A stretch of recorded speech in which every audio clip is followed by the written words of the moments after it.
दोस्तों नमस्कार, good evening, अभिवादन, गुड आफ्टरनून, अभिवादन। और दोस्तों पिछले करीब जिस समय मालदीव के साथ में हमारा विवाद चल रहा था, उस समय पर पाकिस्तान में एक फेस्टिवल चल रहा था। उस फेस्टिवल का नाम होता है उस फेस्टिवल का क्या नाम है? Think festival. लाहौर में होता है। एक किस्म का लिटरेचर फेस्टिवल आप उसको मान लीजिए। तो उस लिटरेचर फेस्टिवल में जनरली बहुत तरह के सेशन होते हैं, ठीक वैसे ही जैसे हमारे यहाँ पर लिटरेचर फेस्टिवल होते हैं। जैसे जयपुर लिटरेचर फेस्टिवल है, तो जयपुर लिटरेचर फेस्टिवल में जहाँ और तरह की फेस्टिविटीज़ हो रही होती हैं, कल्चरल प्रोग्राम हो रहे होते हैं, वहीं पर तरह-तरह के सेशंस हो रहे होते हैं, जहाँ पर पॉलिटिकल सब्जेक्ट्स या कल्चरल सब्जेक्ट्स पर डिस्कशंस किए जाते हैं, बातचीत की जाती है।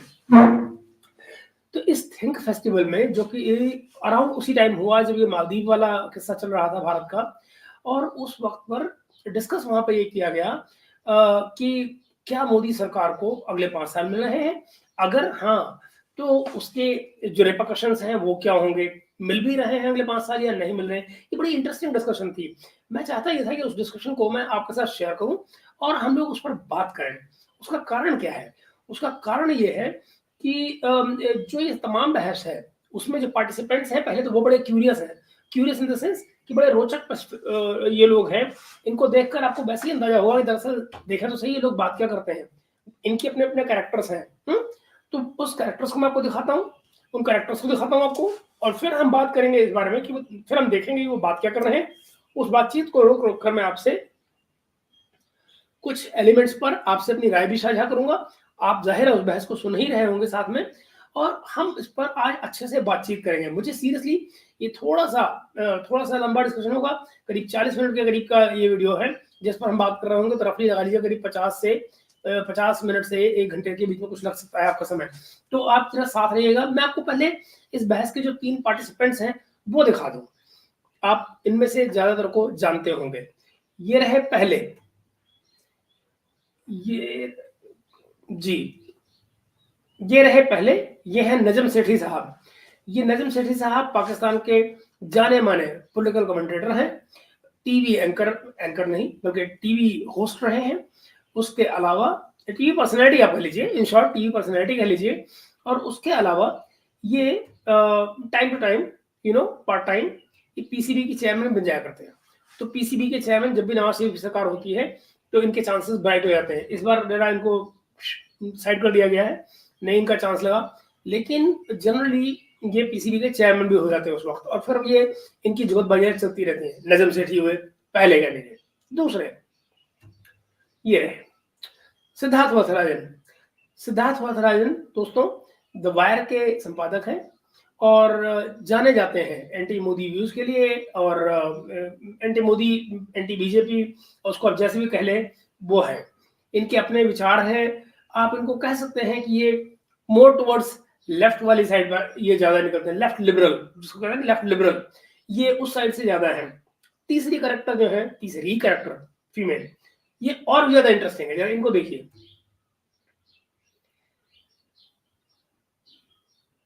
ये है ऑड्रे ट्रुस्के। ऑड्रे ट्रुस्के अमेरिकन स्कॉलर है, रोडगर्स यूनिवर्सिटी में पढ़ाती हैं, प्रोफेसर है वहाँ पर। और इनकी एक खासियत है, इनको भारतवर्ष में एक पर्टिकुलर किताब के लिए जाना जाता है। उस किताब में उन्होंने महिमा मंडन किया है औरंगजेब का। यह है वो किताब है। ये है वो किताब जिसकी ये लेखिका है। नीचे आप इनका नाम देख रहे हैं, ऑड्रे ट्रुस्के।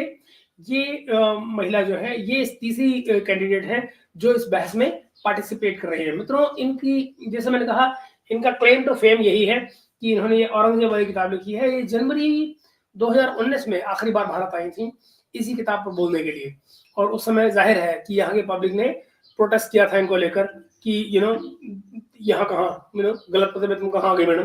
तो सॉरी दोस्तों, लंच अभी भी किया है, थोड़ा सा कई बार नींद का खतरा रहता है, इसलिए कॉफी बना के लाया हूँ आपसे बात करने के लिए। तो दोस्तों ये रहे पैनलिस्ट। मैं आपको ले चलता हूँ इसके बाद सीधे उस बहस पर, जहां पर हम इस बारे में बात करेंगे। मित्र, मैं आपको बताऊं इस मसले में ये एनीवे हम बात करेंगे, हम इसमें डिटेल में बात करेंगे, जगह जगह पर रोक के। और आप जरा इस बहस को बड़े गौर से सुनिएगा। सबसे पहले तो जो ये लड़की जो इंट्रोडक्शन देने आएगी, थोड़ा हंसिएगा मत, कि उसकी अंग्रेजी जरा मुझे जरूरत से ज्यादा पैदल लगी। मुझे नहीं पता कि किसी लिटरेचर फेस्टिवल में उसको कैसे होस्ट एज होस्ट बना दिया गया कि वो वहां पर अनाउंसमेंट कर रही है। तो पहले तो उसी की भाषा सुन लीजिए, इससे आपको ये भी अंदाजा होगा कि पाकिस्तान में एजुकेशन का क्या स्टैंडर्ड है, कि वो लोग जिनको आप होस्ट बना के बुलाते हैं ऊपर, उनको भी कैसे पैदल लोग होते हैं। तो चलिए हम बात करते हैं इस फेस्टिवल की। Over to think festival 2024। Participation है निज़ाम सेठी का, सिद्धार्थ वरदराजन का और ऑड्रे ट्रस्के का। ये लीजिए, हम चल रहे हैं अब सीधे Pakistan Lahore think festival 2024।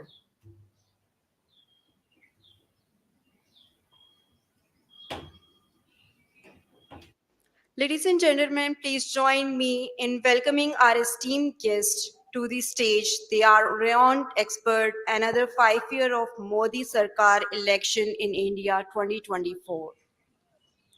Without further ado, let's give him a warm welcome to Siddhant, the Fire India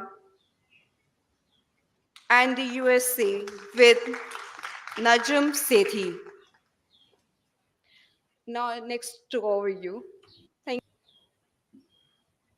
मित्रों, आपने सुनी होगी अंग्रेजी, मुझे कुछ बताने की जरूरत तो नहीं है ना। ये ऐसी नेक्स्ट टू यू ऐसे बोल के वो चली गई है माता जी, और उससे पहले उन्होंने बोला क्या है वो आपने सुन ही लिया। मैं उस अंग्रेजी में जाऊंगा तो मुझे लगेगा कि हमारे यहाँ 6ठी क्लास के बच्चे जो है उससे बेहतर अंग्रेजी बोलते हैं। उन्होंने देखा फ्रॉम यूएसए, नाम उन्होंने छोड़ दिया। उनको बोला, जबान जरा उनकी टंग ट्विस्ट कर रही थी कि वो ऑड्रे ट्रस्के कैसे बोले, तो उनको बोला नहीं गया, फ्रॉम यूएसए छोड़ दिया उन्होंने। ऐसे ही सिद्धार्थ वरदराजन, उनसे बोलने मुश्किल थी, सिद्धार्थ वायर, काम खत्म, आगे चलो।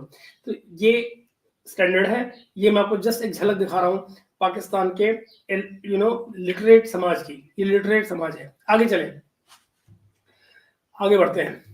Thank you for Assalamu alaikum, everyone. Can you hear me? At the back? Okay. I would have liked to have spoken in Urdu, but the lady on my left, on my right, for her sake, I think we'll have to talk in English. Siddharth, of course, can talk in several languages, so I don't think that's going to be a problem. So let's start. I don't really need to introduce the two speakers to you, except to say that one is a journalist of immense credibility and repute, and the other is a highly acclaimed author. Both are well versed with what is happening in India, written about it all the time, and are acute observers of what's been happening in India, especially in the last 10 years since Narendra Modi came to power. So I think I'm not going to be talking too much. I'm going to let these two talk. I'm going to ask a few questions and then open it to the House, and then you gentlemen and ladies can ask them some questions.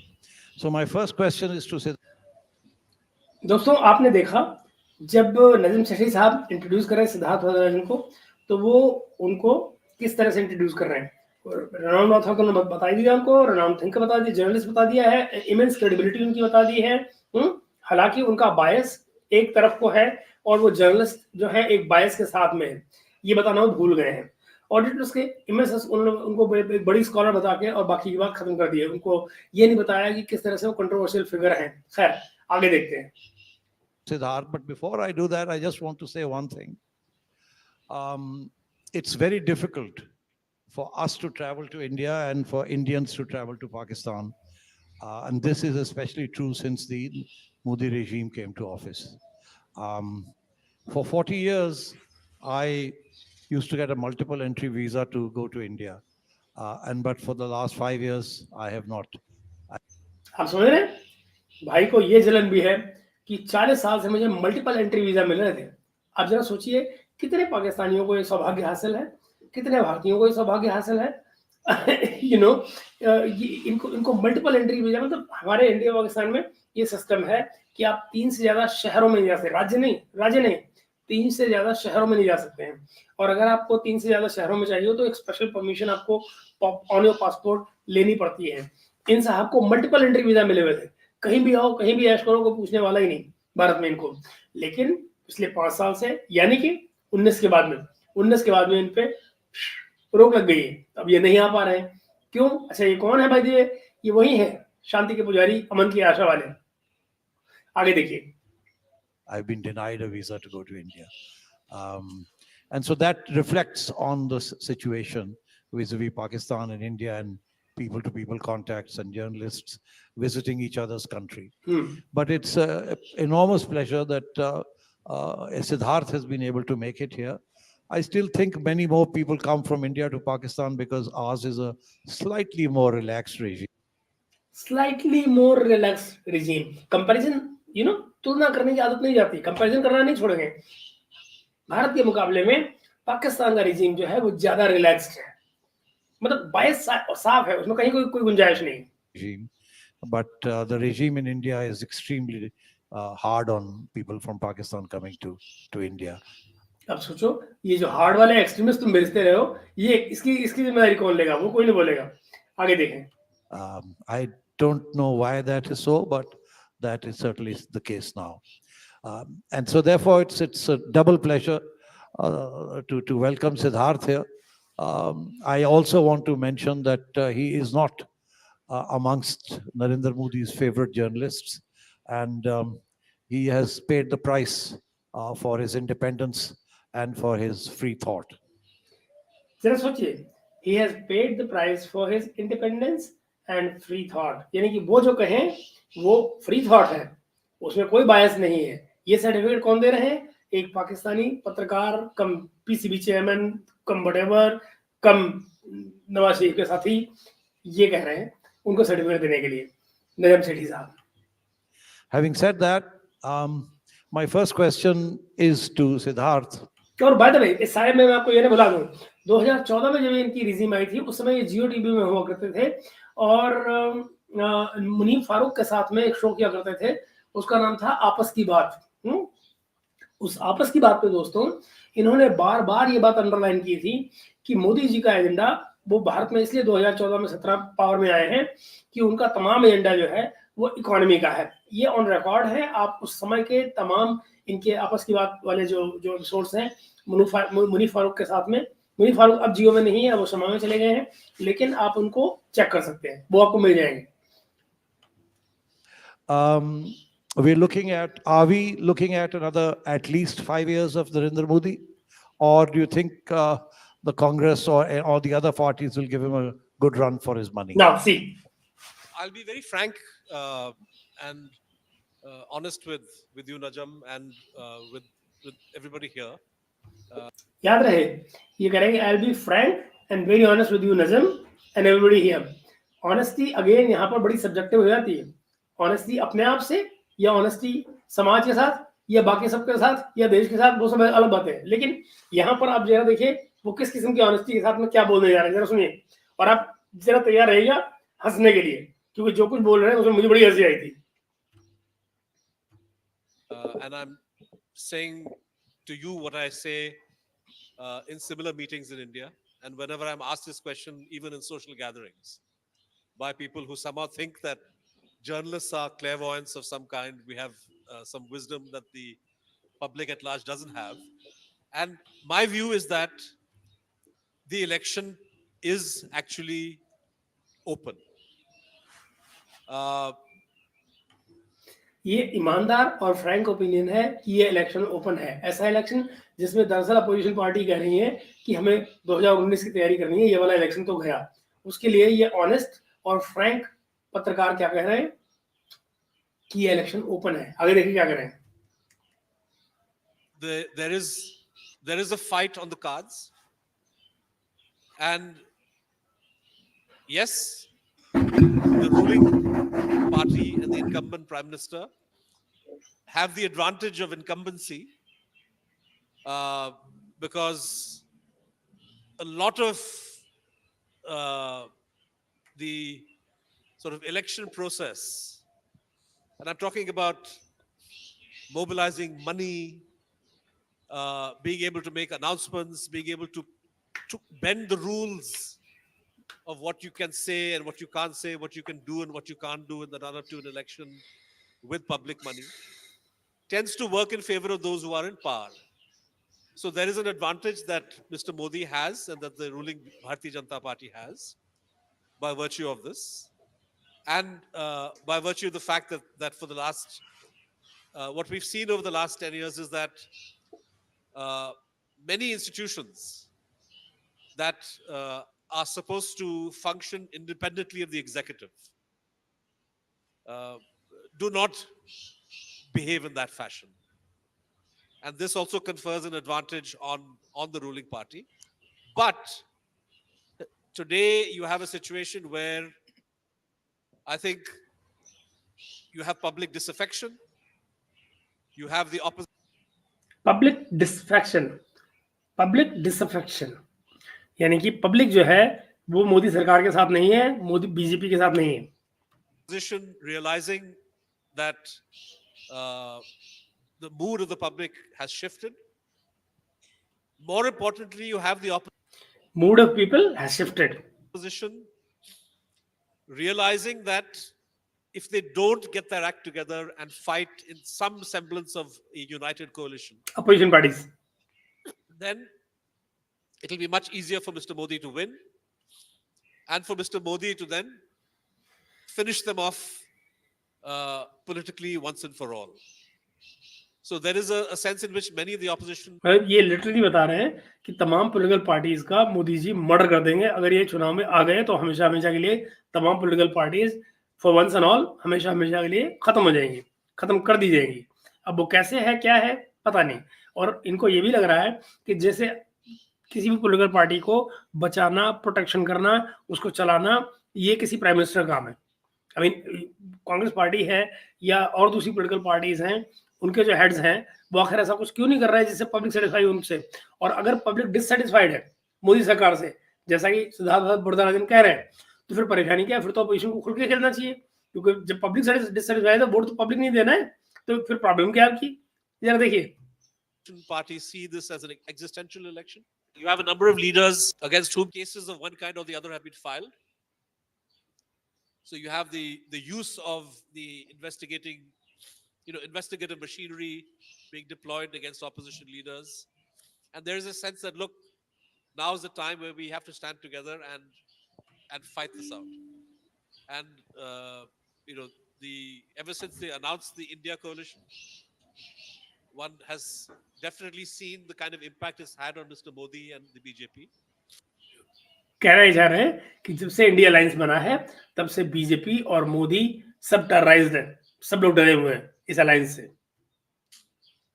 It's still an uphill battle because the advantage, Najib, you have to remember that in a Lok Sabha of 543 seats, the Bharatiya Janata Party alone won, I think, 303 in 2019.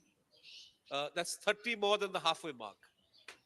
And in many states where they did very well, like in Delhi or in Uttar Pradesh, Rajasthan, Madhya Pradesh, the BJP won more than 50% of the popular vote.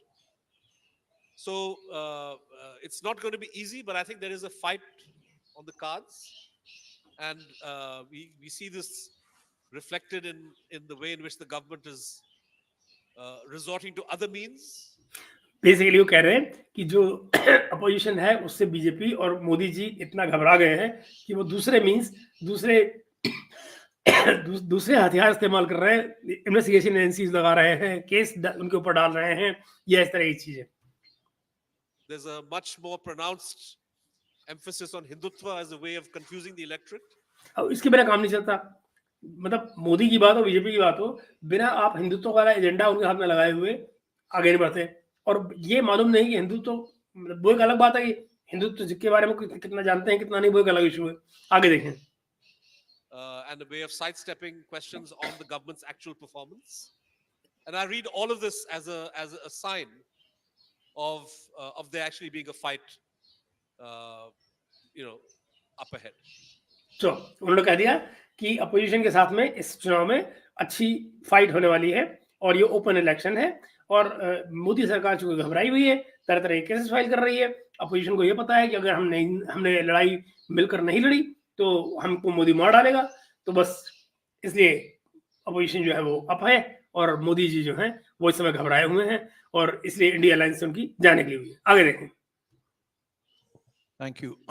I must confess that I wasn't expecting this answer, and I am delighted that we now have a debate on our hands. अब नजम सेठी तो खुश होंगे ना कि भाई ये उनको इस उत्तर की आशा नहीं थी, लेकिन आपने बुलाया ही ऐसे लेफ्ट लिबरल को है अपने साथ में बैठने के लिए कि जहां पर आपको वही सुनने को मिले दर्द जो आप सुनना चाहते हैं, और वही उन्होंने सुना दिया लेकर, है कि नहीं।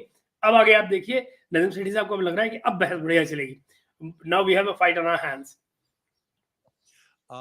I say this because about 2 weeks ago, I did a Zoom conference with a number of South Asians, mostly based in India, about India-Pakistan relations and where they might go, depending on who becomes prime minister in India. अब सोचिए ये क्या भारत में कहीं बहस हुई है इस तरह की कि इंडिया पाकिस्तान के रिश्ते कैसे होंगे, कैसे आगे चलेंगे, लेकिन पाकिस्तान में ऑब्सेशन है इंडिया से। अब और इनको एक और बड़ी ये आपको मैं इस बहस से अलग ले जाके बात बता रहा हूँ कि ये इनको मुश्किल क्या है सबसे बड़ी। फॉर एग्जाम्पल इनके अभी चुनाव हुए 8 फरवरी को। 8 फरवरी को पाकिस्तान में जो चुनाव हुए उससे पाकिस्तानी मीडिया में एक जो बहस जन्म लेती है आपको दिखाई देती है वो ये, भारत में तो हमको लेकर कोई बात ही नहीं हुई, पाकिस्तान का चुनाव भारत में उस पर कोई बात ही नहीं हुई, कोई बहस मुहावसा कुछ हुआ ही नहीं।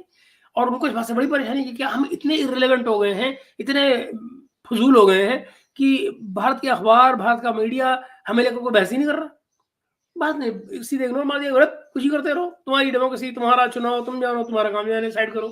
तो इनको उसमें भी परेशानी होती है। लेकिन अब यहाँ आप देखेंगे आगे साहब क्या कह रहे हैं। And who becomes prime minister in Pakistan. So the consensus on the other side was that Narendra Modi was going to win the election. And so that was something that was given. And what was happening in Pakistan, we didn't know whether indeed. अब ये देखो यहाँ पाकिस्तान में बहस चल रही है, ये उस समय की बात कर रहे हैं, पाकिस्तान में बहस चल रही है कि इलेक्शन कब होगा कब नहीं होगा, जबकि भारत में जिन स्पीकर से बात कर रहे हैं भारत में लोग ये कह रहे थे कि भाई आंख मूंद के मोदी साहब जीत रहे हैं। तो उस तमाम बात को ये निगेट किससे कर रहे हैं, एक अपना आदमी बिठाकर अपने बगल में, वो है सिद्धार्थ वरदराजन, जिनकी की जो पॉलिटिकल आइडियोलॉजी है वो पहले से ही सबको पता है। Indeed the elections would be held or not, and let alone who will become prime minister. So that is why I asked this question as to whether this was a given. Is Narendra Modi going to win, and there's no two ways about it, or not? And now we have an answer here that seems to suggest that, at the very least, the combined opposition is going to give him a run for his money. Yeah. अब जरा imagine कीजिए, मतलब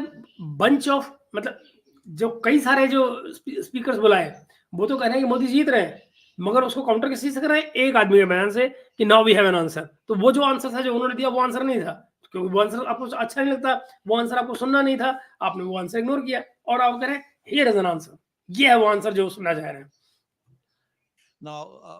Now to turn to you, do you agree with this assessment, or do you think there are other ifs and buts here? So welcome, everyone. Thank you so much for having me.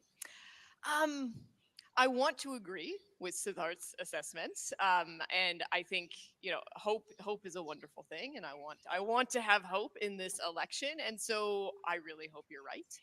I don't think I can fully agree with that, however, as just a sort of matter of observing from the outside. Foregone conclusion that Modi will win seems a bit strong to me. Nothing's ever a foregone conclusion, and I think that. और वो क्या कह रही है कि ये foregone conclusion है कि मोदी स्टेट में जीत रहे हैं, ये मेरा बाहर से देखकर मुझे अंदाजा है इस बात का।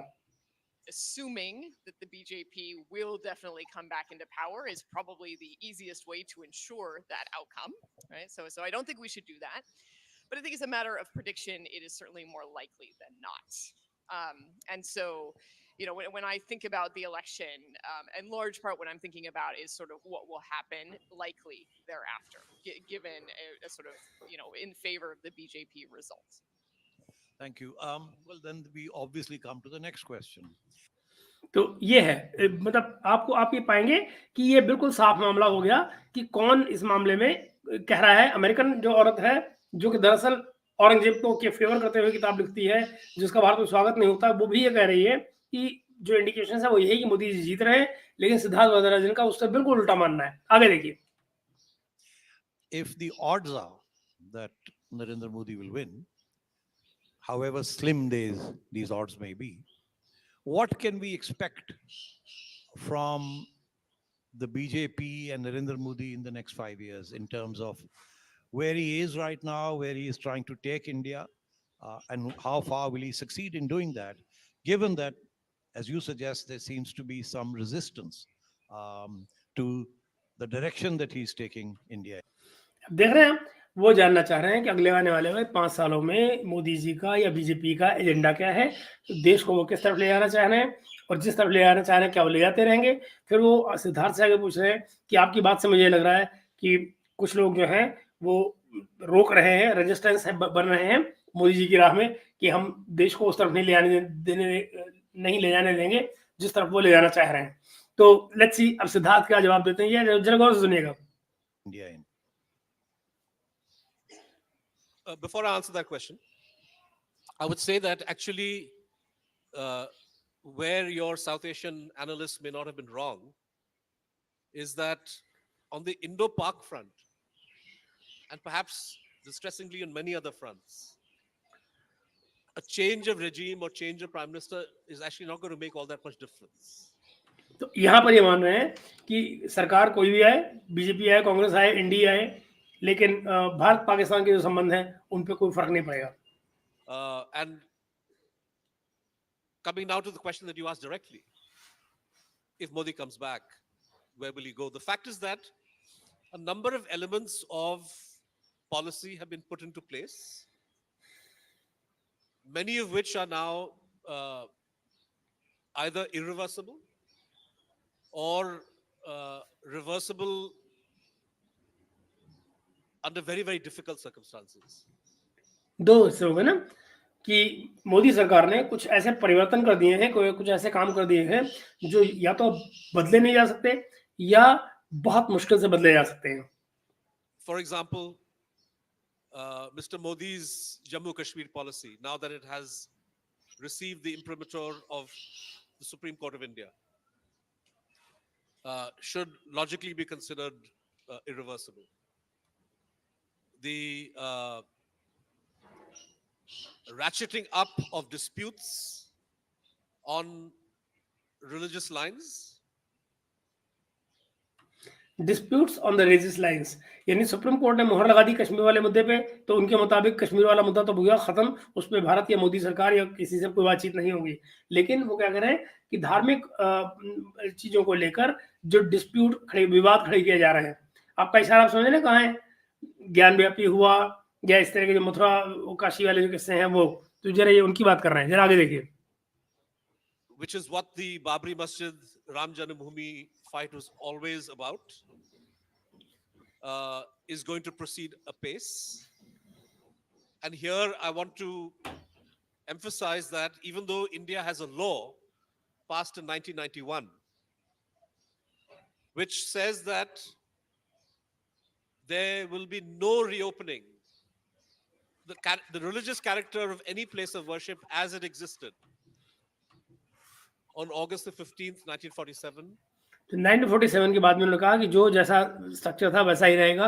ये 1993 का रूल बन गया है, यानी कि बाबरी मस्जिद के बाद में, बाबरी मस्जिद गिराए जाने के बाद में। और इनका ये कहना है कि ये कानून एग्जिस्ट करता है जिसके तहत तमाम जो स्टेटस रिलीजियस बिल्डिंग्स का 15 अगस्त 1947 को था वो मेंटेन किया जाएगा। ऐसा कानून 1993 में पास हो चुका है। Can henceforth no longer be changed. There is a law to that effect.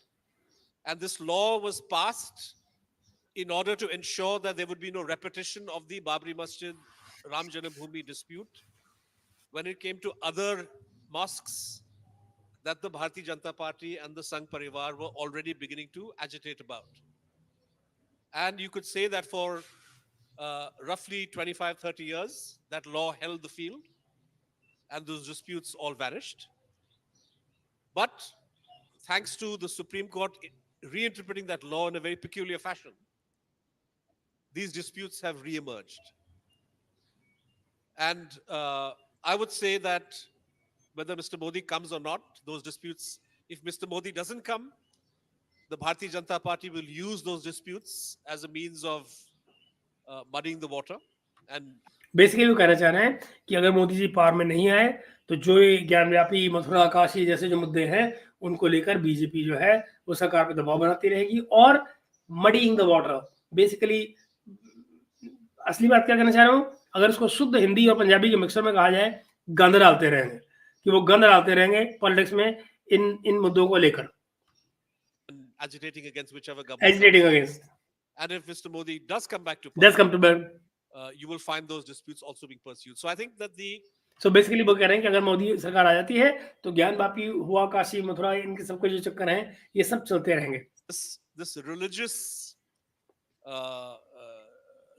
religious chauvinistic dimension of Mr. Modi's policies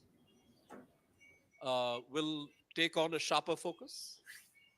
I think that the kind of laws that have been drafted when it comes to controlling the free flow of information, controlling telecoms. There's a draft telecommunications bill which now aims to deal with OTT platforms. Basically OTT platform हुए, social media हुए, मैं आपको पिछले shows में लगातार बताता रहा हूँ कि इन पर क्रैकडाउन होने जा रहा है, इसके अगेंस्ट लॉज आने वाले हैं। जो लोग आपने देखा है पिछले दिनों को जो फेक न्यूज चल रही है एंड ऑल दैट, आप इस सब को देखिए। इस सब के चक्कर में वो अब घबरा के इस बात से रहे कि अब हम अपना एजेंडा कैसे चला पाएंगे, तो कह रहे हैं कि इस तरह के बिल आने वाले हैं और इसके चलते बीजेपी सरकार जो है वो अपने आप को मजबूत करेगी आने वाले दिनों में जब वो सरकार में आ जाते हैं, and to subject them to the same level of kind of censorship as other content. You have laws and rules on the anvil that are aimed at censoring content put out by digital news platforms. Digital news platform, YouTube So I think all of this will and other things. And of course, on the economic front, if there is one thing which characterizes Mr. Modi's rule over the last 9 years, it's been how business friendly a government he's run. And I think business friendly government कैसे चलानी चाहिए, ये मोदी जी का USP रहा है तक का, ये वो मान रहे हैं। even that will get accentuated, even if it comes at the cost of और ये एजेंडा growing चलेगा। inequality, even if it comes at the cost of growing displacement. हाँ, So I think that all of these वो क्या कह रहे हैं कि चाहे फिर इस एजेंडा को चलाने के लिए अनएम्प्लॉयमेंट बढ़ती रहे, बेरोजगारी बढ़ती रहे, जो पब्लिक सपोर्ट है, जो पब्लिक डिसएंचेंटमेंट है वो बढ़ती रहे, वो तमाम चीजें कह रहे हैं ये सब होगा अगर मोदी सरकार आते हैं तो। these elements will carry on, acquiring greater and greater salience. Exactly. In my view, if he does return to power, so I don't see any shift from the trajectory that he's taken. And on the foreign policy front and on the bilateral front, I would say specifically with regard to Pakistan, since we are discussing this here in Lahore, I don't think there is any shift possible on the India-Pakistan front. So India-Pakistan पर कोई बदलाव नहीं होगा, ये सिद्धार्थ मधराजन ने वहां पर मान लिया है। Given the way in which the BJP has framed its entire domestic politics, so that's my reading of the tea leaves. Before I come to you, I need to go back to you with a question that comes out of what you've just said.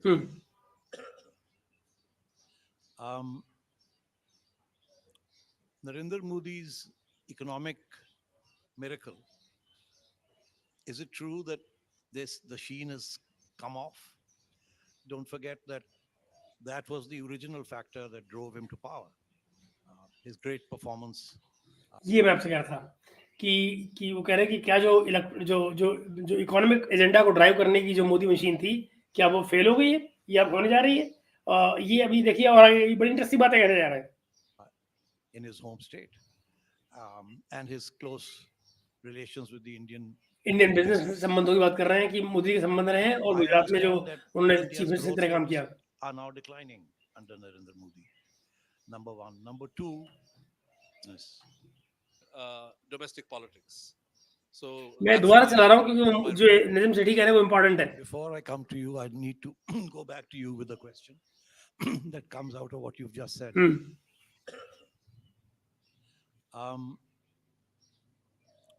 Narendra Modi's economic miracle. Is it true that the sheen has come off?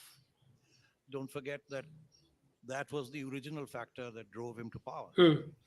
His great performance in his home state and his close relations with the Indian big business.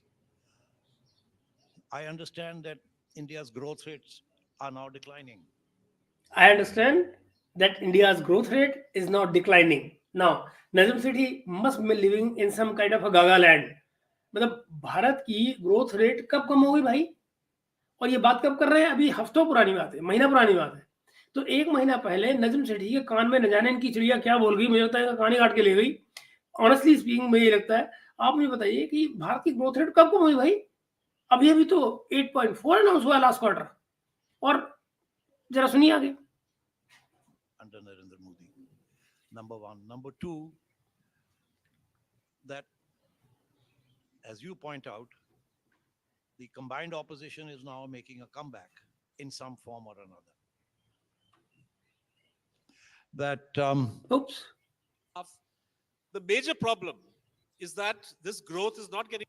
Analysts need I'm sorry. to take very. I mean, you need. is it true that the sheen has come off?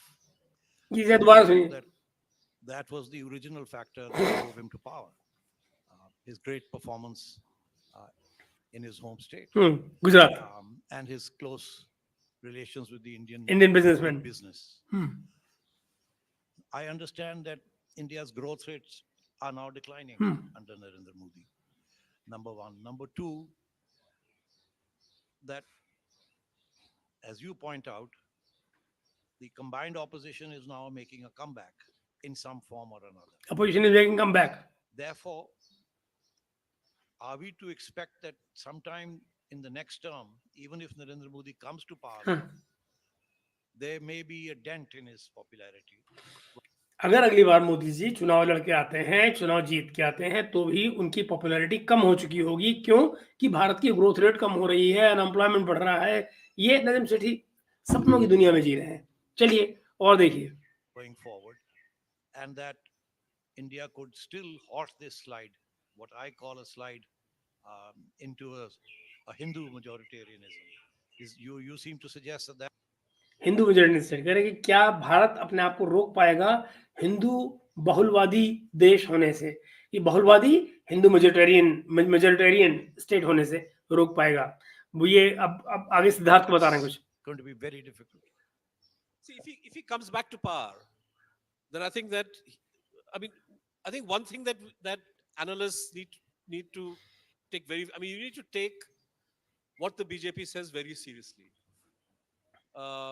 And the mistake people made in the past was that they never took it seriously. So 98 is election manifesto. Mr. Vajpayee said India is going to go nuclear, and India went nuclear. The BJP in 2014 and 2019 said we want to get rid of Article 370. We want to do this. We want to do that. They are proceeding apace. अध्ययन है. अब ये यहाँ पर एक तरह credit दे रहा है. वो कह रहा है सिद्धार्थ नारायण कि भाई हमको बीजेपी के चुनावी जो वादे हैं उनको गंभीरता से लेना चाहिए, क्योंकि भारत ने जब 1998 में अटल बिहारी वाजपेयी ने वादा किया कि हम न्यूक्लियर जाएंगे, न्यूक्लियर स्टेट बनेंगे, अगले ही साल 2099 में वो बन गए. 98 में ही उसी साल बन गए. और ठीक उसी तरह से अब जब मोदी जी ने ये कहा कि हम जो है ये क्या कहते हैं यार, ये लोग मैं दिमाग से निकल गया. हाँ, आर्टिकल 370 कश्मीर वाला, तो कह रहे वो आपको गंभीरता से लेना चाहिए कि मतलब उन्होंने आर्टिकल 370 35A सब गायब कर दिया, उन्होंने निकाल दिया बाहर. They are proceeding apace. आगे बढ़ रहे हैं वो. So the and that's because there is a, unlike, people compare Modi sometimes to Trump or Erdogan or Putin. The key difference is that those are individual leaders who have a certain following within whatever political apparatus exists there. But Mr. Modi is part of a 100-year-old political / social / cultural organization. ये बात हो रही है RSS की. याद रहे 2024 में 1924 में गठन हुआ था. 1924-25 में आरएसएस का अगले साल 2025 में उनके 100 साल पूरे हो रहे हैं। तो ये वो उस आइडियोलॉजी का जिक्र कर रहे हैं कि उर्दगान या ट्रंप जो है वो इस तरह की पॉलिटिकल आइडियोलॉजी से नहीं आते हैं जिससे मोदी आते हैं, जो 100 साल पुरानी है। Called the RSS, which has its cadre, which has its agenda, and which has been working systematically in pursuit of a certain goal of where they want to take India. And I don't think Mr. Modi is going to be swerved from that. He's a product of that. तो ये वो मान के चल रहे हैं कि मोदी जी अपने एजेंडा से नहीं हटेंगे। क्यों? क्योंकि वो इसी इसी बैकग्राउंड का, इसी थॉट पैटर्न का, इसी आरएसएस के विचारधारा की औलाद है। ये वो ये कह रहे हैं। Of course, he comes back, say, because there are different scenarios under which he could come back. Mr. Modi is hoping for 400 seats. But let's say he gets to 50 or 260 and then is forced to form a coalition. जरा सोचिए, कल्पना देखिए, Modi ji 400 seat की उम्मीद कर रहे हैं। वो कहते हैं हो सकता है उनको 250 सीट, 300 सीट, 250 सीट, 250, 260 सीट मिल जाए। 250, 260 के बीच में ये गिन रहे हैं सिद्धार्थ वदराजन जी। जरा सोचिए क्या हालत है दिमाग की। Sure, there would be some trimming of sales. But on the question of the economy, I think the Indian economy is still perhaps the fastest growing economy, major economy in the world. There's been some slowing down in terms of the growth rate, no decline. I mean, there's a kind of, instead of growing at 7%, maybe it's 6.5 or 6. Maybe, मतलब data नहीं पता है, लेकिन बोलने का शौक है, तुक्का मार देंगे। 6.6%, 6.5%, निकला क्या? 8.5%। ऐश करो। So 5.5. 5.5. The major problem is that this growth is not getting translated into shared wealth. So inequality is increasing. तो वो कह रहे हैं कि जो असमानता है वो बढ़ रही है लोगों के बीच में, इनइक्वालिटी बढ़ रही है।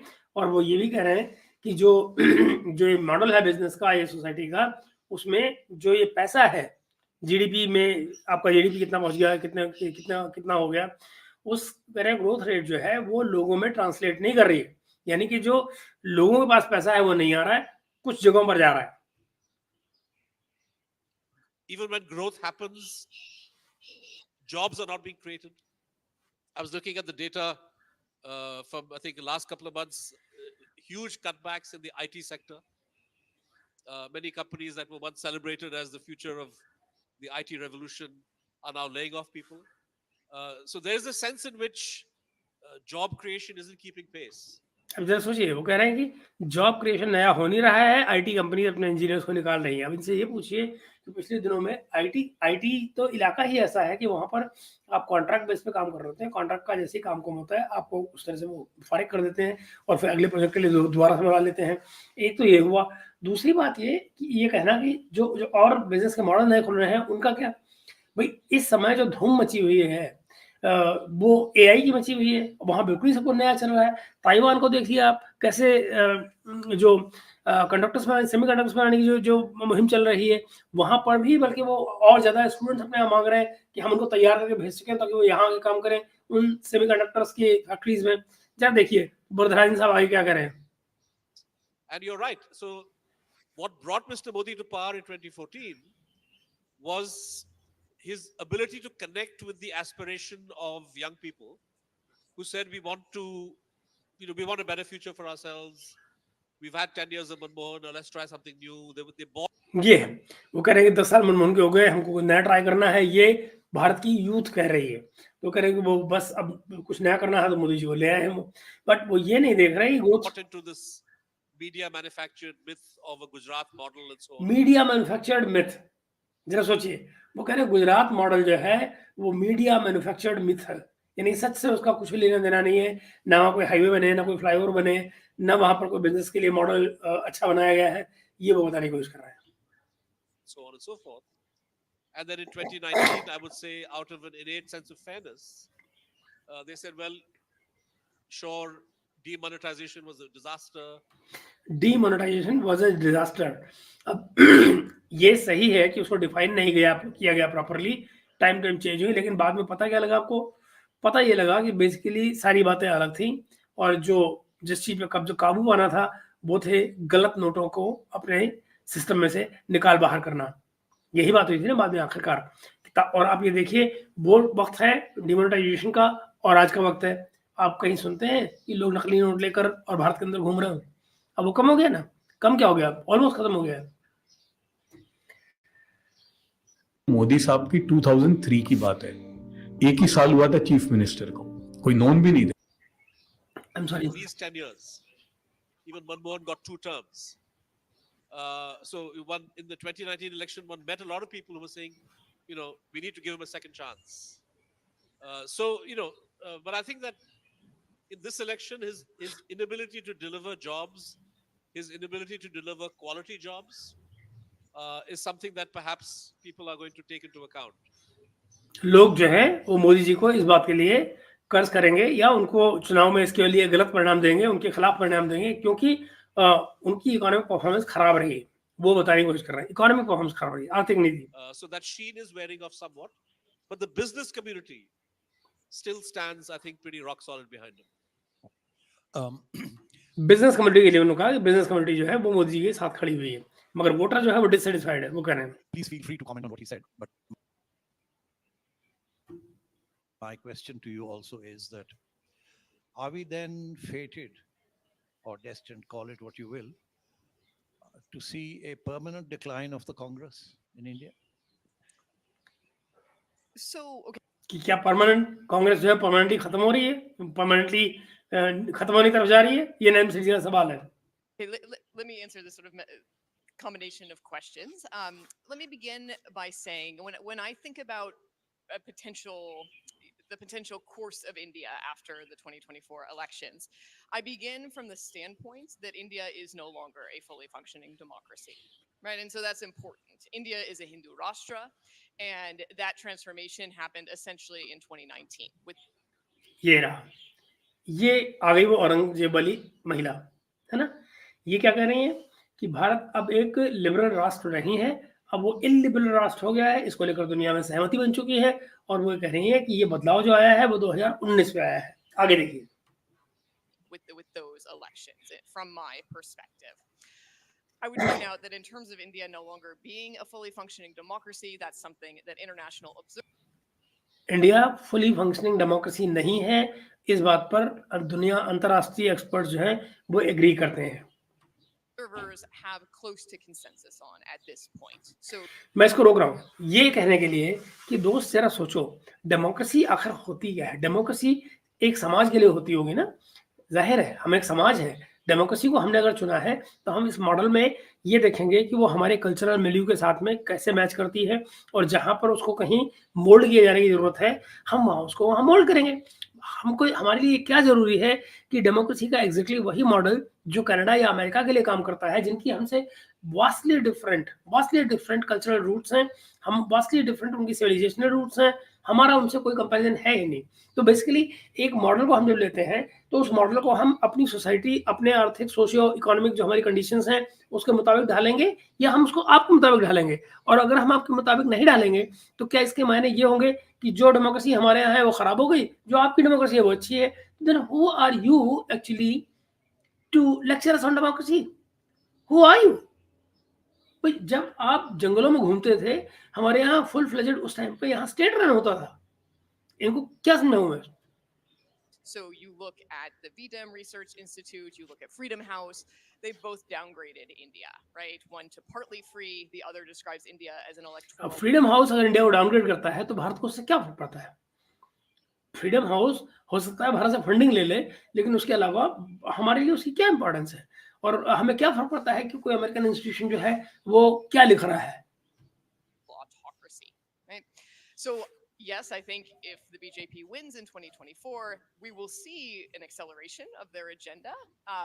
But in a sense, it's more of the same, right? If you're looking for the moment when historians 50 years from now will pinpoint when was India lost, it is behind us. It is behind us. वो क्या करेंगे कि basically 100 बातों की बात एक है कि आज के 50 साल बाद जब इतिहासकार भारत का इतिहास लिखेंगे और देखेंगे, कहेंगे, पूछेंगे कि भारत कब खोया, तो वो समय हमारे पीछे रह गया है। यानी कि 2019 में हम भारत को खो बैठे हैं। भारत अब जो है वो भारत नहीं रहा जो पहले होता था, और जो जिसको पश्चिम के लोग जो हैं वो सपोर्ट करते थे भारत मानकर पुराने जमाने का या अपनी डेमोक्रेटिक वैल्यू के साथ में रखा जाने लायक? At this point. Going forward, if the BJP wins, I would expect to see some fireworks, right? And that's based on what happened after the 2019 elections. In the year thereafter, we saw the revoking of Kashmir's semi-autonomous status. We saw the Citizenship Amendment Act announced. We saw the NRC announced. We saw the brutal crushing of protests in response to that. We saw the Delhi riots of 2020 and माता जी को सारा कुछ खाली नकारात्मक नजर आया है, सारा कुछ। और इसके कंपैरिजन में इनसे पूछें कि जब आपके लोग डंडा चला रहे थे, वो जनवरी में जो ट्रंप के ऊपर जब डंडा चला था, उसको बाहर निकाला गया था जिस तरह से, तो वो डेमोक्रेसी क्या बड़ी अच्छी डेमोक्रेसी थी? वो कौन से डेमोक्रेटिक ट्रेडिशन थे? यानी कि आप डेमोक्रेसी के साथ कुछ भी करते रहें तो आप जायज, और हमारे यहाँ कुछ भी हो वो नाजायज, सिर्फ इसलिए कि आपके मुताबिक वो सब उस तरह से नहीं हो रहा है जैसे आप चाहते हैं। लेकिन क्या आपके अपने यहाँ वो सब कुछ उस तरह से हो रहा है जैसे जैसे हुआ है? और अगर हाँ, तो फिर भला आपकी रेटिंग हमसे ऊपर कैसे? तेरी कमी मुझसे सफेद कैसे? 20 and again the brutal response to that, 53 dead, hundreds injured. I would expect to see some sort of comparable set of events happen, right? And again, I do agree with Siddharth that if there is a coalition government, perhaps we'll see a little bit of trimming back on that front. I also agree with Siddharth that we'll definitely see a sort of general continuation of kind of anti-Muslim sentiment and a majoritarian agenda. Majoritarian agenda, anti-Muslim sentiment, ये कह रही हैं वो कि भारत में anti Muslim sentiment चलता रहेगा, भारत के मुसलमानों के खिलाफ चला जाता रहेगा अपनी पॉलिसी में, और ये बता रही हैं हमको basically. There are more conversions of mosques into temples. मस्जिदों को गिरा कर मंदिर बनाए जाते रहेंगे, ये बता रही हैं। One thing that I'll note there that's sort of interesting, at least as a historian, with the Babri Masjid case, something that came up repeatedly was the question of whether there used to be a temple there, number one. And number two, if there was a temple there, was it a Hindu temple or a Jain temple, and what happened to it? Did it fall into disuse? Or did Babur's general who built the Babri Masjid, did he actually have it destroyed? Okay, and the answers to those questions mattered, not legally particularly, but they mattered to a lot of people in terms of thinking about the sort of moral nature of what should be done about the Babri Masjid and after it was destroyed, the site going forward.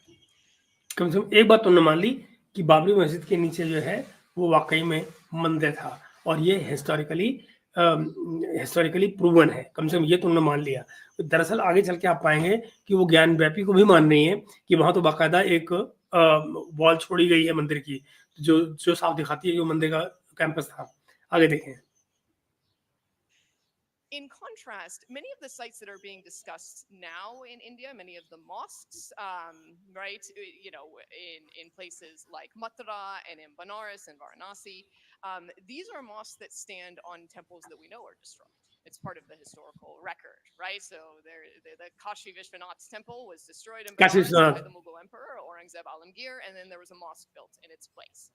This is well documented. You can even see it in the mosque. They left one wall of the temple intact and just incorporated it into the mosque. And so when one thinks about, you know, will the mosque that is now standing there, will it be destroyed, and how quickly might that proceed? It's worth keeping in mind that this set of historical arguments that occupied people concerning the Babri Masjid does not exist for that mosque, right? It's clear there was a temple. It's clear that it was destroyed. And so then the only question that remains is, what should we do about it now, right? And I think that post-2024 elections, India might be in a place where the answer is quite obvious to those who favor a Hindu majoritarian perspective. ये बता है, अब उन्होंने ये मान लिया कि भाई ये जो जिन बिल्डिंगों का जिक्र किया जा रहा है वहाँ नीचे मंदिर थे, ये बात जाहिर है, वो चीज उन्होंने एक्सेप्ट कर ली है, और अब वो कह रहे हैं कि ये एजेंडा आगे चलेगा तमाम बातों को। इलेक्शन की बेसिकली वो, और हिंदू चाहे मुस्लिम हेट्रेड हो, चाहे हिंदू मेजोरिटिज्म हो, हिंदुत्व की जो पॉलिटिक्स है वो आगे जा रही होगी, ये उनको कहना है। उनका कहना है कि भारत हिंदू राष्ट्र बन चुका है। मुझे एक बात बताइए भाइयों और बहनों, अगर इस देश में एक्स नंबर ऑफ पॉपुलेशन है और उस एक्स नंबर ऑफ पॉपुलेशन में से 80% हिंदू रहते हैं, तो इस देश को हिंदू होने के लिए और क्या चाहिए? जहां तक पॉलिसीज की बात है और सेकुलरिज्म की बात है, तो हिंदू फिलोसफी में तो कुछ भी इनसेकुलर जैसा है भी नहीं। क्या है भाई, कोई बताए तो सही। और दूसरी बात ये कि जब वो मुल्क जो इस टू नेशन थ्योरी पर बनाए गए थे, उसी के जो जो कर्ता थे, यानी कि मैं जिन्ना साहब की बात कर रहा हूँ। आप जरा मित्र ये बताएं कि अगर जिन्ना साहब वाकई में उस थ्योरी पर खुद यकीन करते थे, टू नेशन थ्योरी पर, तो क्या आप मुझे बता सकते हैं कि 11 अगस्त की उनकी जो तकरीर है, भला उस तकरीर को लेकर आज तक विवाद क्यों चल रहा है? और उस तकरीर में तो वे साफ करें कि न कोई हिंदू है, न कोई मुसलमान है, सब पाकिस्तानी हैं, और सब के सब जो हैं, उनको जो भी अच्छा लगता है, जिस भी प्लेस ऑफ वर्शिप में जाना अच्छा लगता है, वो वहां जाकर अपनी पूजा कर सकते हैं। याद रहे, जिन्ना को नास्तिक कहा जाता है, वो अपने आप को नास्तिक कहते थे। तो अब आप जरा इससे कल्पना कर लीजिए। और इसके बाद का जो डॉक्टराइजेशन है पाकिस्तान का, उस पर माता जी कुछ बोलेंगे ही नहीं कि दरअसल वहां क्या पक रहा है आपकी तरफ। मोदी साहब की 2003 की बात है। आई एम सॉरी, ये वीडियो बार बार कोई आवाज देता है। Even Manmohan got 2 terms. So in the 2019 election, one met a lot of people who were saying, we need to give him a second chance. But I think that in this election, his inability to deliver jobs, his inability to deliver quality jobs, is something that perhaps intact and just incorporated it into the mosque. And so when one thinks about, will the mosque that is now standing there will be destroyed, and how of a Canadian national on Canadian soil. This ये है वो मुद्दा। relations, that it was destroyed. अब देखिए, And so then the only question that remains is, what should we do about it now? क्या किया जाएगा Right? उन And I think that मस्जिदों का? before elections, India might be in a place where the answer is quite obvious to those who favor a Hindu majoritarian perspective. ठीक है, I think अब देखिए, one other thing I want to say is concerns India's international behavior. So we Bharat का अंतर्राष्ट्रीय बर्ताव। relations. But I think it's worth noting that the Indian government is increasingly acting in an erratic and fairly dangerous manner on a wider international area में भारत जो है erratic तरीके से बर्ताव कर रहा है, अनएक्सेप्टेबल तरीके से बर्ताव कर रहा है, गलत बर्ताव कर रहा है, ये इनका कहना है। मैं आपको अभी बताऊंगा ये कैसे अपने आप को आज की तारीख में कैसे कंट्राडिक्ट हो रही है। खैर देखिए, stage. Many of you may be aware that the BJP stands credibly accused of having carried out an assassination of a Canadian national on Canadian soil this past summer. Okay? This is something that extremely rogue states do, and extremely rogue states alone do, right? This is behavior we would expect to see from Russia or Saudi Arabia or nations of that. Russia, Saudi Arabia, वो करें इस तरह का बर्ताव उनसे अपेक्षा होती है कि वो करेंगे, भारत से अपेक्षा नहीं होती है करेंगे। अभी ये जरा सोचिए, मैं हमेशा हैरान होता हूँ, चाहे बात पाकिस्तानियों की हो या हो किसी अमेरिकन की, ये हमारी जिम्मेदारी कैसे बनती है कि हम आपकी अपेक्षाओं पे खरे उतरे। भाई, आप क्यों एक्सपेक्ट करते हैं हमसे कुछ? आप ये क्यों एक्सपेक्ट करते हैं कि हम हर वो काम उस तरीके से करें जैसे आप हमें करने के लिए कहते हैं, जिसको आप अप्रूव करते हैं? क्योंकि आप कौन है? मेरे भाई बाप तो नहीं है। तो जरा सोचिए कि उसको वेस्ट अगर डिनाई करता है किसी बात को, तो वो गलत हो जाएगा। क्यों? क्योंकि सब बेस्ट कह रहा है, उनमें अकल ज्यादा है हमसे। Of that kind. So to see a nation that other people, not me, but other people still call the world's largest democracy, commit that kind of act is very shocking. Also, this past summer, India's BJP government stands accused of having attempted to assassinate a United States citizen on US soil, right? And that was foiled by federal law enforcement, and there is a case pending in the Southern District of New York, right? A federal law case on that issue.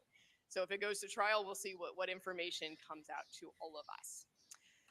As I said, these are very extreme actions, and they put India's relationships on an international stage in a lot of jeopardy, right? This is a moment where, especially in the U.S., my government is very much looking to expand our relations with India, right? We want friendly. जाहिर है, आपके अपने interest हैं।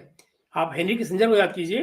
Henry Kissinger कहा करते थे कि विदेश नीति जो है वो आपके जो डोमेस्टिक पॉलिसी होती है उसी का एक्सटेंशन होती है। तो अब आप जाहिर है आप भारत का संबंध बनाना चाहते हैं क्योंकि वो आपके फायदे में जाता है, चाहे वो आपकी स्ट्रेटेजिक रणनीति हो या इकोनॉमिक रणनीति हो, हर तरह से जरा सोचिए ना, भारत के हम पहले हथियार कितने खरीदते थे, आज हम कितने खरीद रहे हैं। नॉट दैट आई माइंडेड, हमें अपनी स्ट्रेटेजिक इंडिपेंडेंस बनाए रखनी चाहिए और हमें सबसे अपनी चीजें खरीदनी चाहिए जहां हम पैसे दे रहे हो, पैसे छाती ठोक के सामान खरीद रहे हैं। मगर ये कि ऐसे में हम इनकी अपेक्षाओं पर खरे उतर रहे हैं, ये कैसे जरूरी हो जाता है, ये समझ में नहीं आता। आगे देखें। We want friendly relations, we want more trade, this sort of thing. And frankly, the American government is willing to overlook a lot of human rights violations within India, but they're probably not going to be very willing to overlook the assassination of their own citizens. जी, अब वो कह रहे हैं कि ये बड़ा likely है कि इसको हम ये ओवरलुक नहीं करेगी अमेरिका की सरकार। ये अंदर से इनका विरोध और इनकी इच्छा दिखाता है ना, और जो है, क्योंकि वो हमारे अपने सिटीजन को मारने की बात हो रही है। अब वो जो सिटीजन है वो हर रोज बैठकर हमारे को कह रहा है, आज इनकी एयरलाइंस का ये जहाज उड़ा दूंगा, फलानी तारीख को इनका ये जहाज उड़ा दूंगा। जरा कोई सोचे, आपके मुल्क के बारे में कोई ये बात कह दे, आप अगले दिन पूरी फौज लेकर उसको अटैक करने पहुंच जाएंगे, लो जी हमारी इंटरनल सिक्योरिटी को खतरा हो गया। आप जरा आगे देखें। On their own, in their own territory, right? That's a violation of sovereignty. And so I think that's one thing that is a question hanging for me, right? Is will the BJP be able or willing to pull back on some of that behavior, or will they proceed on that? In which case, I do not think that their international relations, at least with Western states, are going to go particularly well. Thank you. I'm glad you raised these issues because I was going to start talking and questioning. उसको मजा आ गया ना, उसको मुद्दा मिल गया बात करने के लिए, तो I am glad you raise the issues. वो बड़े खुश हैं कि अब वो इस पर बात कर सकते हैं, और ये अब करेंगे पाकिस्तान में जो लोग मारे जा रहे हैं, अननोन गनमैन, उनकी बात जरा देखें। Oh, sorry. These problems. My sense, and this is for you to comment on, my sense is that, there has been a historical romance the West has had with India. जरा गौर से सुनिए, Europe west has had romantic romance with India. जरा सोचिए, ये कैसा romance था कि जहां रोमांस तो भारत से हो रहा था और डॉलर पाकिस्तान खा रहा था। ये अजीब रोमांस है नहीं? मतलब अपने आप को नहीं कह रहे खुद रोमांस में कैसे मुब्तला थे इन वेस्ट के ना, भारत को रोमांस में दिखा रहे हैं, नोट खुद खा रहे थे। अरे यार, beginning from the Nehru years onwards. And even during the BJP times, that romance has continued. The notion of a great civilization, the notion of a great secular civilization, democratic civilization. Now, the civilization part of it is very interesting, but no less interesting is the democratic and the secular part. And you seem to suggest that that's taking a beating, especially in the Western mind. So what would that make of the Western romance with India? That's the first question. And the second question, of course, is that India is now entering into some very, very powerful alliances. Unprecedented. In the past, the notion of neutrality has been chucked out. And India is now firmly in the American camp in so many ways, especially in the Asia Pacific. So for my question to you, Siddharth, is that to what extent will this slight alienation of the Western community with India's human rights record and the issues that Audrey's pointed out, assassination, human rights violation, ये सब India पे accusation लगा दिए गए। मतलब सपने अपने आप देख लो, फिर ये सोचो कि ये सपने रियलाइज कैसे होंगे या रियलाइज कहाँ हो रहे हैं। आई मीन, और क्या कहा जाए इसको, मतलब सिवाय इसके कि गागालैंड in Western countries of dissidents, Indian dissidents, and perhaps more because I have never, certainly not for the last X number of years, I had never seen any coverage of what was happening in Kashmir, the human rights violations in Kashmir. But now even major American newspapers have picked that issue up. And so wherever there are violations of human rights in India, these are now being picked up by the Western press. ये अब वो इसमें बड़ाई कर रहे हैं western press की कि पहले ये लोग कश्मीर के बारे में कुछ नहीं छापते थे, आजकल वो छाप रहे हैं। मैं एक्चुअली मेरा दिल कर रहा है सऊदी अरब की अभी भी वाली जो शहबाज शरीफ की जो यात्रा है, जो अभी सऊदी अरब में खत्म करके आए हैं, वो मेरा दिल करता है उस पर बात करने का और ज्यादा, उसको याद करते हुए। कि तुम्हारी औकात ये है कि 50 तुम मांगने गए थे, 5 पकड़े तुमको वहाँ से भगा दिया है। और मजे की बात क्या है, पाकिस्तानी मीडिया उसमें खुश हो रहा है, वो सारे गाना गा रहे हैं, ओहो 5 से शुरुआत हुई, आगे आते रहेंगे। जरा आगे देखिए। Western press. So, to what extent do you think this slight change in Western opinion about what India is, to what extent do you think this might impact on the BJP's policies? Will there be a dogged resistance to say, to hell with you, we don't care, we are big, we can do whatever we like? Or do you think there might be a moderation in some of these issues? Okay. I think that Mr. Modi and his advisors are quite confident that this notion of shared values occupies a very small, I mean, is only fleetingly important when it comes to the strategic partnership between the United States and India. Yes, it's part of the rhetoric. It's always been. गवाने की यहाँ पे इसका But मायने I नहीं है don't कोई। think that for the US, you know, the fact that there are violations of press freedom or human rights defenders are arrested or you have all kinds of fabricated cases, I don't think these are game changers for them. Audrey is right that the allegation of an Indian plot against a U.S. national in New York is of a different order of magnitude. But even there, one has to see what kind of evidence the U.S. has and how far they are prepared to. अब जाकर अपना कहना है, ये सारे को लेकर वो परेशान है कि देखना पड़ेगा कि कितना उनको क्या सबूत लेकर आता है अमेरिका, क्या लेकर आता है। हाँ, रिश्ते खराब होने वाली बात को जरूर रेडिली उन्होंने एक्सेप्ट कर लिया है, बट वो इसके लिए राजी नहीं है, वो इसके लिए डॉक्यूमेंटेशन की मांग कर रहे हैं कि भाई इन लोगों के खिलाफ आप डॉक्यूमेंटेशन लेकर आइए।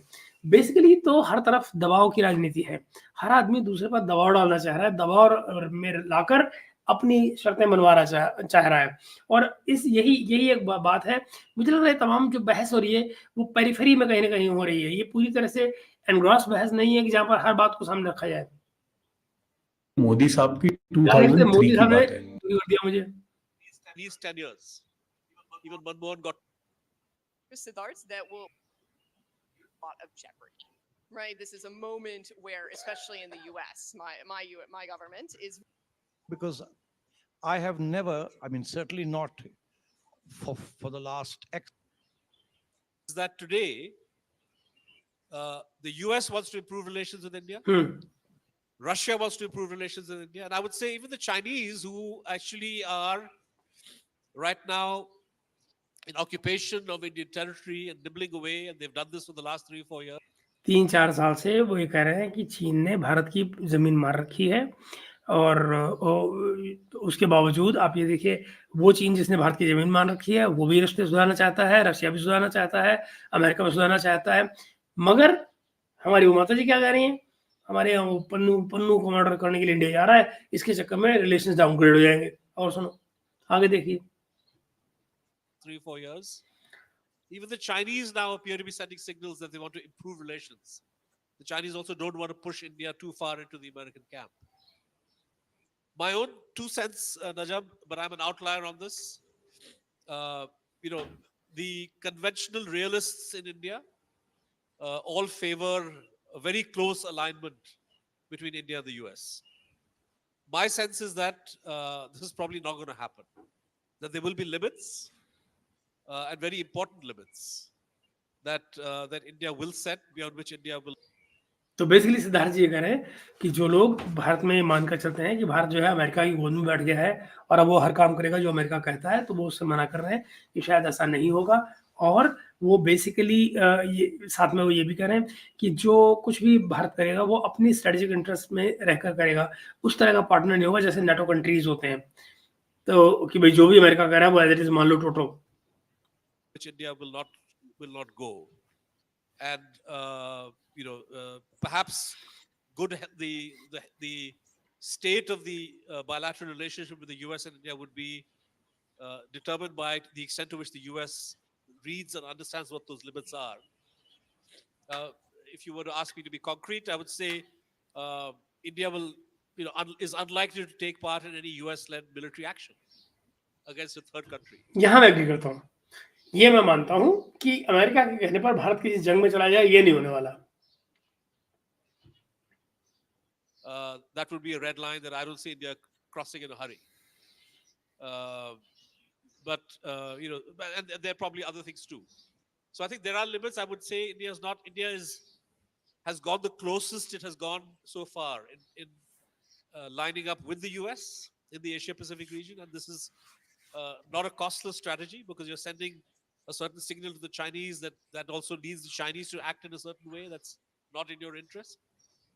But I don't think that India could be called an ally of the US, a military ally in the same way as जी, बाकी के मुल्क वो कहना ही चाह रहे हैं कि भारत वो नहीं करेगा कि किसी के लिए जंग में उतर जाए। ये भारत उस तरह की उनकी चमचागिरी नहीं करेगा जैसे ये बाकी स्टेट्स करते हैं, चाहे वो छोटे-छोटे यूरोप के कंट्रीज हों या otherwise. Okay, traditional American allies. खत्म ही हो रहा है, 5-1 मिनट का है। Japan are okay, and so on. Thank you. I have two questions which I think would be of interest to. ये आपके भी इंटरेस्ट में होंगे क्वेश्चन, तो ये क्रिकेट पे आने वाले हैं। So I'll just ask those two questions and then we'll try and open this debate to the floor. Siddharth seemed to suggest that there is no prospect if Narendra Modi returns to power. There's no prospect at all of any thaw in India-Pakistan relations. Would you agree with that? Yes. Okay. Now I'm going to expand on that a little bit. When he first came to power, the then Pakistani Prime Minister made a determined effort to open or to start talks with India. This was against the wishes of the then Pakistani establishment. And ये 2014 की बात हो रही है जब प्रधानमंत्री मोदी शपथ ले रहे थे और उन्होंने साउथ एशिया के तमाम मुल्कों को बुलाया था। नवाज शरीफ उसमें आए थे। उनका ये कहना है कि नवाज शरीफ फौज की मर्जी के अगेंस्ट गए थे वहाँ। Nawaz Sharif went to India on his inauguration, but unfortunately the things didn't progress beyond that. After that, another attempt was made to restart a dialogue, which is when Narendra Modi जब मोदी जी आ गए थे वहाँ से, काबुल से, and a marriage in the Sharif family, and that too didn't take off because then there were some acts of alleged terrorism committed in India that were laid at the door of Pakistan. जरा याद करिए क्या कह रहे हो? Because there were alleged acts of terrorism in India. आप जरा कल्पना करें कि alleged terrorism क्या होता है? कारण तुम्हारे अपने एफआईआर ने, तुम्हारे अपने यहाँ के जो प्राइम मिनिस्टर थे उस टाइम के नवाज शरीफ, उन्होंने इन चीज़ों पे वहाँ पर एफआईआर करवाई है, फिर ऑफिशियली करवाई है। उसके बावजूद ये कह रहे हैं कि अलेजेड क्यों होंगी भाई वो? Now, a lot of water has flown under the bridge since then. But my sense is that, and this is something Nawaz Sharif has talked about, even in his interviews since he returned to Pakistan. He said that basically he has two big items on his agenda. One अब is मेरा क्या कहना है, वही कह रहे हैं कि नवाज शरीफ ने भी ये कहा था कि हम उनसे रिश्ते ठीक करेंगे, और जब से वो आए हैं तब से बात कह रहे हैं। ये कन्वीनियंटली बता नहीं रहे जो मैं आपको रोज बता रहा हूँ कि आसिम मुनीर ने साफ कह रखा है कि भारत से रिश्तों की सुधारने की बात कोई नहीं करेगा। ये नरेंद्र शरीफ साहब नहीं बोल रहे। One is to revive economic growth and the other is to see if relations with India can be improved, trade relations and other relations. And my sense is that should he become prime minister, we don't know, but should he become prime minister, he will make an effort in this direction. So I want to reiterate, I want to again ask you to consider what might be Narendra Modi's response if after he's won the election and there's really no need to play to any Pakistan bogey.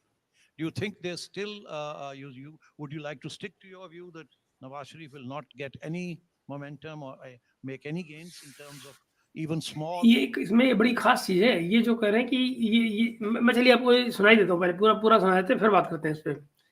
Offerings of opening up trade and perhaps people-to-people contacts. Trade, opening of people, वो कह रहे हैं कि ये भारत खोलेगा या नहीं खोलेगा। अब इसी को स्पोर्ट्स से जोड़ेंगे, जरा आगे देखिए। About Kashmir, but the other issues. I mean, I would certainly hope so. I think that would be great, but I mean, I think the way you phrase it, right, that you don't have to talk about if Modi wins, he doesn't have to talk about the Pakistan boogeyman anymore, right? Yes, but I think you're underestimating the sort of the cultural power of Hindutva. Cultural power of Hindutva उसे खौफ खाई बैठी है माता जी. Right, and this is where, I mean, Siddharth and I perhaps disagree on this. I don't think Modi ever ran and won on his economic record. Right, I think that's I think that's wishful thinking, and it absolves a lot of Indian voters of their votes. But I think that he always has run and won on Hindutva, right? And the pogrom in Gujarat back in the early 2000s. I mean, that helped propel him to victory in 2014 on a national stage in India, right? That was a plus, not a defect. And so, if Modi wins again, if the BJP comes back to power, it would be, practically speaking, very much in their interest to thaw relations with Pakistan for a lot of different reasons. It would be good for their economy. It would be excellent for trade. It would also be good internationally, right? One thing that cripples India on an international stage is that they can't lead regionally. Right? They talk about the Asia Pacific region. I mean, they make up these regions basically to come up with an area that's kind of large enough and yet circumscribed in particular ways that they can lead in because they can't get along with their neighbors. ये background Right? से They screen में can't उन्हीं go की यहाँ से आ well रही with है, हमारे इन पे Pakistan. नहीं है. I mean, Modi in the last few days, he's been entrenched in this, ridiculous spat with the Maldives Islands, right? I mean, this makes India look ridiculous from a Western perspective. Maldives की बात कर रही हैं. वो कह रही कि भारत जो है बड़ा रिडिकुलस नजर आता है, मजाकिया नजर आता है उनको. इस जो कंट्रोवर्सी हमारी भारत के हाथ में हुई है. अब जरा सोचिए, ये सब लोग भारत के बारे में पढ़ाइयाँ करते हैं विदेशों में बैठ के, लेकिन इन चीज़ों पर आपको मजाक सूझ रहा है. आपको दो कंट्रीज के बीच में जो कुछ हो रहा है खराब रिलेशंस में, उसमें आपको लगता है बस एक कोई बुली है जो दूसरे आदमी को दबाई चला जा रहा है. ऐसा तो नहीं है ना. एक्चुअली खेल तो उल्टा चल रहा है. हम तो उल्टा देने वाले हैं, जो उनको दे रहे हैं वही हमारा गुर्रा रहे हैं पलट के आगे. But this is how you realise कि वेस्टर्न जो जो जो हमारे एक्सपर्ट बनते हैं इंडिया के, वो दरअसल कितने नॉन सीरियस हैं. And so, if Modi were able to sort of swallow the anti-Muslim sentiment and just sort of get on with it and semi-normalize relations with Pakistan, yes, it would make him a more powerful leader. But I don't think that he can do that because I think he's a true believer, right? There's no reason not to think that he's not truly, in his heart of hearts, deeply interested in Hindu nationalism and Hindu supremacy.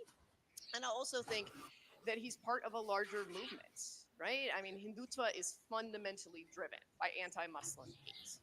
Hindutva जो है वो anti Muslim विचारधारा पर चलता है, ऐसा इनका कहना है. ये भूल जाती हैं कि कुछ ना कुछ तो हिंदुओं के साथ ऐसा हुआ होगा जिसके लिए सारी चीज रिकॉर्ड की गई. खैर, that is the core of what it is, right? It's a form of fascism, and you can't, if you're a fascist leader, you can't just come to power and then forget everything that got you there and just actually govern well. That never happens. Can I just leap in on the India-Pak thing? I think the way that you framed it is, I think it's requires a considered answer, and I would say that a lot depends on how Mr. Nawaz Sharif approaches the relationship. ये सारा कुछ खत्म हो गया ना. नवाज शरीफ तो है ही नहीं कहीं. नवाज शरीफ तो पावर में है ही नहीं. As blunt a manner as I can. As far as Mr. Modi and the BJP are concerned, Jammu Kashmir discussions are completely off the table. A government led by Mr. Modi will never agree to discuss in any shape or form the question of J&K. So the old bilateral structure, right, composite dialogue or whatever its different avatars were, that is over.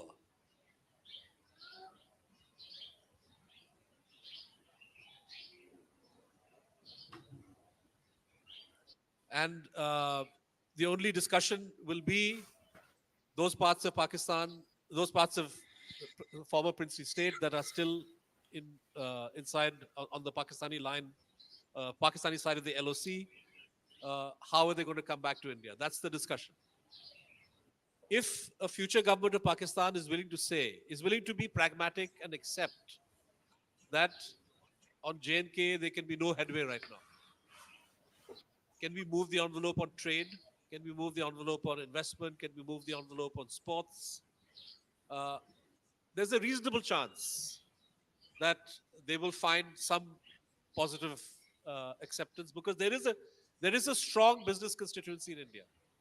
So Audrey's right. Hindutva has its approach, but think of Mr. Modi as, I mean, the brain is sort of Hindutva, but the sinews, I mean, all the money power is coming from business, and the business guys can think of a situation where they would very much like to have more. ये मुझे नहीं लगता, सिद्धार्थ वरदराजन हमसे ये कह रहे हैं कि जो बिजनेस कम्युनिटी है दोनों तरफ की, वो ट्रेड करना चाहती है और वो सरकारी तमाम पॉलिसीज के बावजूद ट्रेड करेगी, ऐसी वो उम्मीद लगाते हैं। और चूंकि वो मोदी पर पैसा लगा रहे हैं, ऐसा उनका कहना है, तो जाहिर है कि उनको वो पॉलिसी फॉलो करनी मजबूरी नहीं है।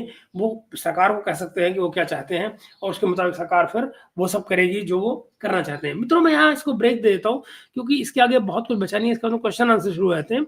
लेकिन मैं आपको इस तमाम वीडियो के जरिए दिखाना क्या चाह रहा हूँ, मैं दिखाना ये चाह रहा हूँ इस वीडियो के जरिए कि दरअसल शुरू से जब वो लड़की इंट्रोड्यूस करती है, आपको पता लगेगा कि एजुकेशन स्टैंडर्ड क्या है।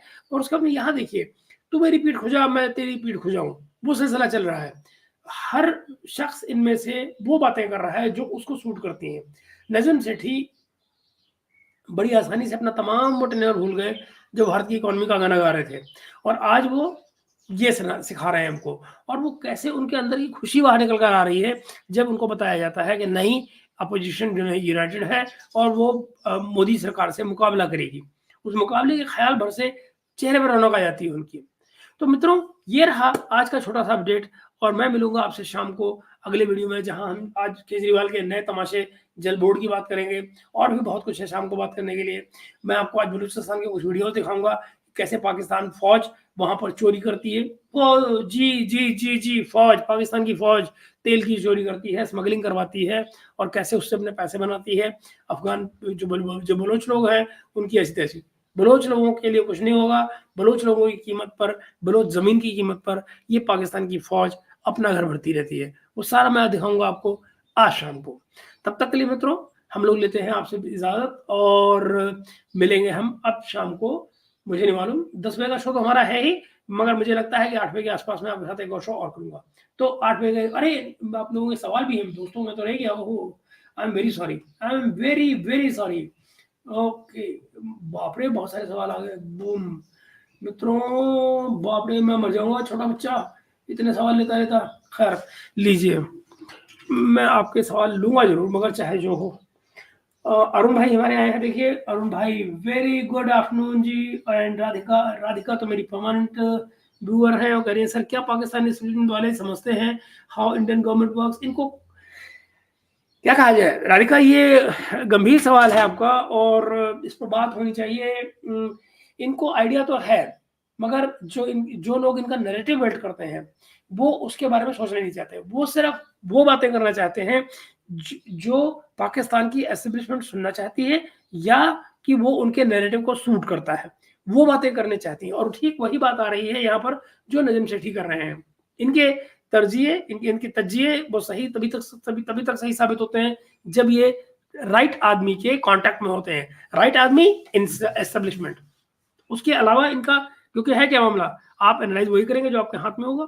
यानी जो इन्फॉर्मेशन वहां से मिलेगी, अगर वो सही आदमी इन्फॉर्मेशन दे रहा है, एनालिसिस सही हो जाएगा, नहीं तो नहीं। ये चलता मामला वही उन्हीं की चाहत पे है। अरुण भाई कह रहे जी mister Najam Sethi also speak classic English. जी बिल्कुल, इसमें कोई दो राय नहीं। मगर वो जो कन्या की आप देखते हैं ना शुरू में जिसने बोली थी शुरू में, तो वो कल देख लिया खुद के यूट्यूबर्स को। जी बिल्कुल अरुण भाई, बिल्कुल आप देखिए। और वो बेशर्मी से कैसे भी अभी भी लगे हुए हैं पूरे के पूरे, उसी शिद्दत के साथ में। कुछ नहीं भाई सर, पाकिस्तान यूएसए का दलाल है और ऐसे ही सुनील भाई सही है सर, कहते हैं वो बात तो सच है मगर बात है रुसवाई की। ओके, नजम सेठी आजकल बहुत दुखी है बिल्कुल, वीजा नहीं दे रहे श्याम भाई। तो according to Najam Sethi, what kind of price the voice journalist page. Yes, ये तो उन्होंने बताया ही नहीं, उन्होंने सिर्फ यही कहा है कि उन्होंने प्राइस पे की है। नमस्कार मोहश भाई। एंड देन राधिका जाओ नहीं है, they ever try to talk to public? Sir, problem is only that EVM will hack soon. बिल्कुल, as usual, जो हारता है उसके लिए हैक हो जाती है, बिल्कुल। श्याम जी आइएगा ना कि Asim is also free thinker declaring India as enemy. Exactly और ये मांग रहे हैं वीजा, जरा सोचो। ओके, ये तो सांप को दूध पिलाने वाली जैसी बातें हैं ना। ये भारत के अपोजिशन के रिप्रेजेंट, हाँ ऐसे लगता है, बिल्कुल ऐसा लगता है। पॉलिटिक्स इनसाइडर्स क्या करेंगे? I have seen your recent video on, अच्छा कमर चीमा।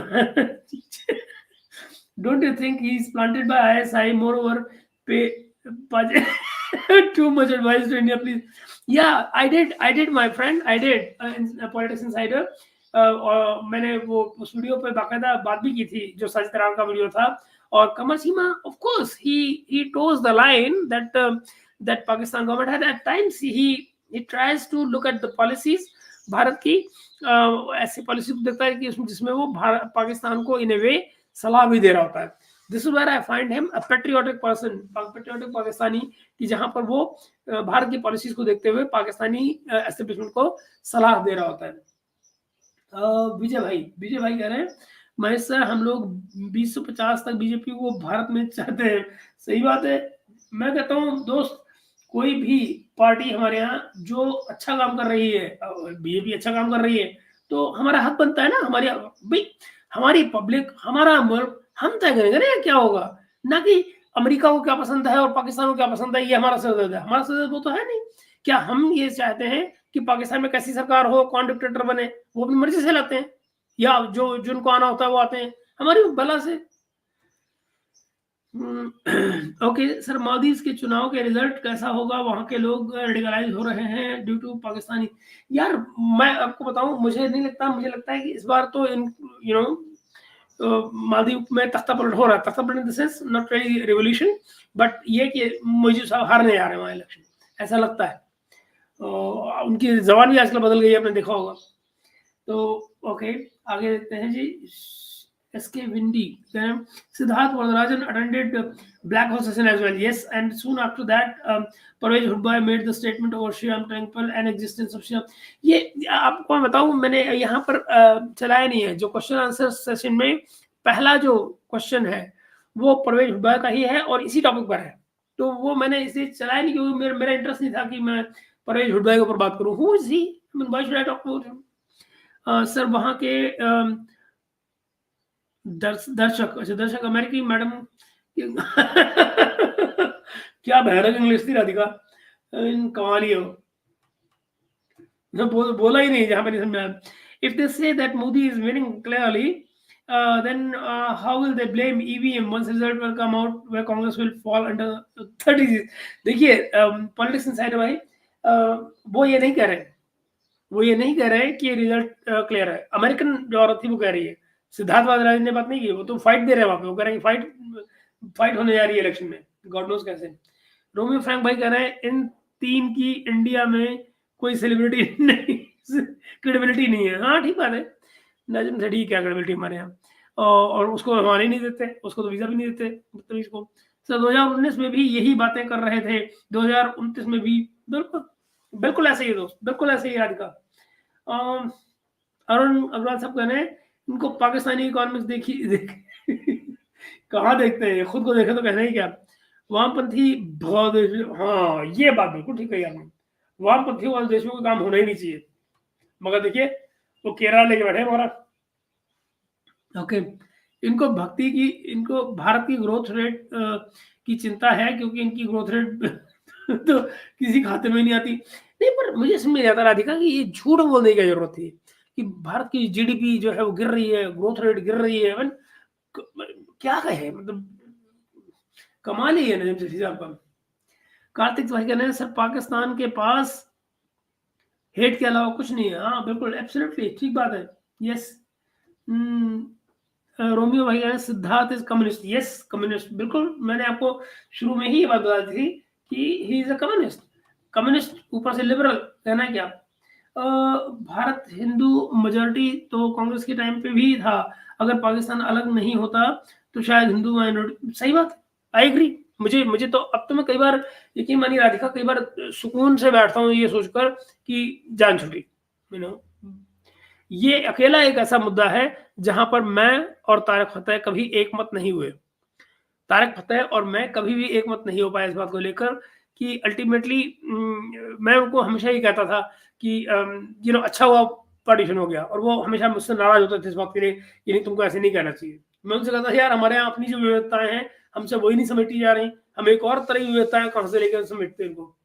अरुण भाई यस, बकवास ही कर रहे थे लेफ्टिस्ट है ना। ओके, रोमी भाई कहने आ गए ये लोग सपनों की अपनी ही, हाँ एग्जैक्टली, कई बार यही लगता है रोमी भाई, कई बार बिल्कुल यही लगता है। And then Radhika, sir Bharat में इलेक्शन रिजल्ट के बाद भी इनको ऐसी मीटिंग करनी चाहिए। तब डिस्कशन वैसे ही होगा जैसे 5 असेंबली, आपको याद है जब 5 असेंबली इलेक्शन हुए थे, 5 असेंबली इलेक्शन के एक दिन पहले जो आखिरी जो हुआ था वोटिंग का, उससे पहले आप ये देखिए रवीश कुमार, पुण्य प्रसून वाजपेयी, कल भारत फैसला करेगा, कल भारत ये हो जाएगा, कल बड़ी बड़ी सत्ताएं हिल के गिर पड़ेगी। और जब रिजल्ट आया तो उनकी भाषाएं कैसे बदली हुई थी, वो कमाल का सीन था, कैसे वो ओवरनाइट बदल गए थे। तो ऐसे ही होता है इन लोगों का। ओके, अरे यार ये ऊपर मेरा कमेंट कहाँ भाग गया, ये रहा, हाँ। ओके, अरुण भाई कहने आ गए, लीजिए ये इंडिविजुअल को खोज कर उनकी हार पर बोली है। नहीं समझा मैं, ये समझ में यार अरुण भाई, बकवास को क्यों, हाँ ये बात भी है, बिल्कुल ठीक बात है। पर देखना इसलिए जरूरी होता है, मैं बताता हूँ, मैंने वीडियो क्यों चलाया, इसलिए चलाया ताकि क्लियर ये हो कि पाकिस्तान में एक लिटरेचर फेस्टिवल के दौरान होने वाले एक प्रोग्राम के अंदर बड़े सेलेक्ट किस्म के ऑडियंस को बुलाकर, और दरअसल उनसे वो किस तरह से बुलवाया जा रहा है जो खुद को सुनने का मन कर रहा है। हालांकि उससे पॉलिसी पर भारत की कोई फर्क नहीं पड़ने वाला है, हमसे कुछ भी बनवा लो। ओके, इस इंडिया में नहीं समझ में आ गुरु, इस इंडिया में बोली क्या होता है? मैडम के अनुसार औरंगजेब जी बिल्कुल बिल्कुल बिल्कुल, यही तो उनका कमाल है, न जाने इंडोलॉजिस्ट ऐसे कमाल करते रहते हैं वो। Ram Ram Mahesh ji, new tool kit in action, trying everything to bring forth, बिल्कुल एब्सोल्युटली अरुण भाई, बिल्कुल ऐसे ही है। राधिका जी करिए मैडम को भारत के वोटर नहीं समझ पाएंगे। बिल्कुल नहीं समझ पाएंगे, इनकी समझने की जरूरत क्या है। ओके, जब वेस्टर्न कंट्रीज की इकोनॉमी डाउन होगी तब इन्वेस्टर्स को अपनी औकात याद आ जाएगी।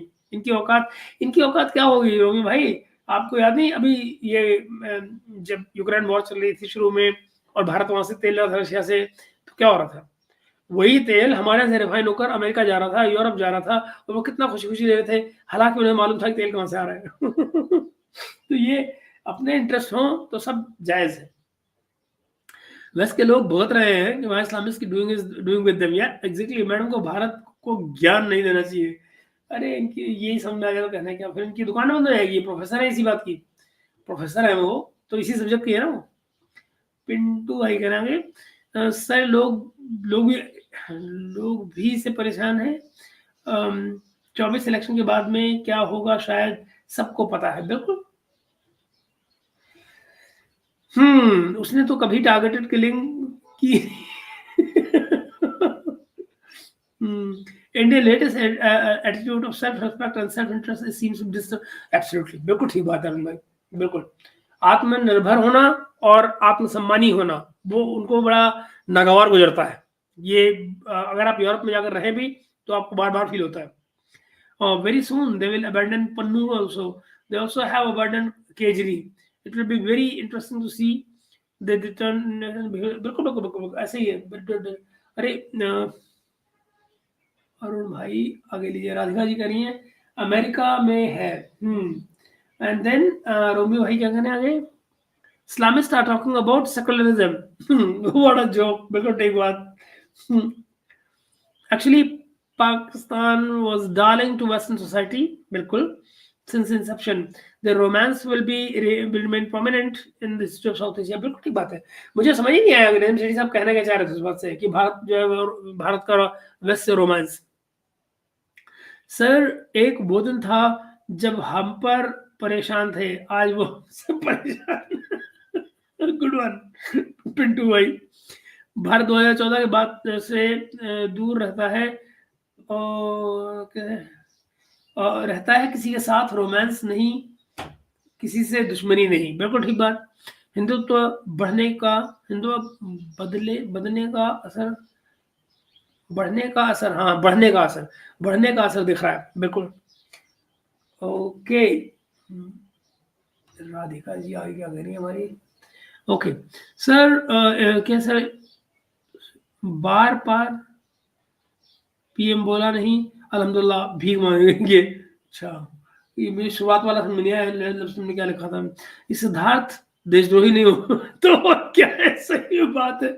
अभी अब गलत रिपोर्टिंग तो ना करो यार, जर्नलिस्ट हो तो गलत रिपोर्टिंग का क्या मतलब भाई, हर वामपंथी देशद्रोही है, ये भी बात सही करो भैया भाई। Arun bhai, Nazim said he shall worry about increasing strength of BNA. If Russia starts supporting the Baloch, there'll be end game for Pakistan. बिल्कुल, Russia is upset with them due to their arms supply to Ukraine. हाँ, रोमी fan कहते हैं वो ये भारत को पाकिस्तान समझ रहे हैं, अमेरिका की चमचागिरी करें। बिल्कुल चमचागिरी करो। Praveen, reduction in India growth is only 9 cities. बिल्कुल exactly, this is the feeling that I had यार। उनको मतलब बनता फजूल में ग्रोथ रेट कम हो गई। Okay Praveen Malhotra ji, welcome to the channel sir. मैं पहले देखा नहीं आपको, so kindly keep commenting. Naim said he will not get Indian visa, but he can watch on TV Narendra Modi getting 400 plus while sitting in Lahore. बिल्कुल ठीक बात है, हाँ ये जायज बात है, एब्सोल्युटली ट्रू। ओके, अभी ये बेचारे रोएंगे जब इनकी इकोनॉमी डूबेगी, बिल्कुल डूबेगी, और जोर शोर से डूबेगी, पूरे बैंड बाजे के साथ डूबेगी। This Najju will take a high leap if BCCI throws a piece of bread towards him. बिल्कुल सही बात है। And then his approach will change very, बिल्कुल very different, absolutely different.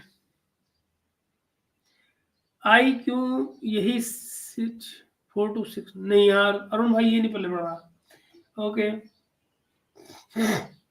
Sir, अब भारत आगे बढ़ रहा है तो पूरे विश्व को की चिंता होने लगी। हाँ, भारत की चिंता होने लगी, बिल्कुल ठीक बात है, बात की चिंता है ना। ऑल राइट, पिंटू जी क्या कहना है सर? लोग में बोलने वाले हमें क्या करना चाहिए? नहीं समझ में आ रहा यार मेरे को ठीक से यार, सीधे लिखो राधिका। उनको कल्चर फील तो अच्छा, भारत का कल्चर पहले तो अच्छा पहले, ओहो कल्चर पहले तो भारत। ओके ओके समझ गया। गलत। Very well, thanks to ISKCON for spreading. हाँ बिल्कुल ठीक बात है। ये पीछे कोई बता रहा था, I think somebody was telling कि इस्कॉन के चक्कर में रशिया में एक बार बंद हुई थी हमारी भगवत गीता। तो ऑलराइट सर, सिद्धार्थ को जम्मू कश्मीर के बारे में भारत का कॉन्स्टिट्यूशन क्या कहता है वो बताना चाहिए, वो तो मोदी ने बनाया। बिल्कुल ठीक बात है। क्या कहा जाए यार सर, मुंबई अटैक के बाद टाटा ने पाकिस्तानियों को जवाब देने से मना किया था। क्या? सही बात है। इतना ही नहीं, मतलब अगर आप एक्टर्स की बात करो, जो हम कल कोई बात कर रहा था एक्टर्स वगैरह की, कि जो लोग यहाँ थे, आखिर आपको एक एक्ट ऑफ टेरर के बारे में बोलने में क्या नुकसान है? आप क्यों नहीं करते टेररिस्ट एक्टिविटी? नहीं कहा उन्होंने, चलेगा कोई बात नहीं, जाओ। ओके माधवेंद्र साहब आगे, इनको इग्नोर कर दो जब तक अकेडमिया में कुछ गलत गड़बड़ ना करें, अपने आप इनका प्रोपेगेंडा डाई डाउन हो जाएगा। बात तो है। मैं तो सिर्फ आपको एक माइंडसेट दिखाने के लिए इनको लेकर आया कि ये प्रोग्राम आपको दिखाऊं और बताऊं कि देखो कैसे ये माइंडसेट काम करता है, और स्पेशली जब वो कंडीसिव माहौल हो आसपास तो फिर कहना ही क्या। आजकल तो साजिद तरार फॉरेन अफेयर्स का स्टूडेंट बन चुका है। न जाने कितनी चीजों का स्टूडेंट है वो।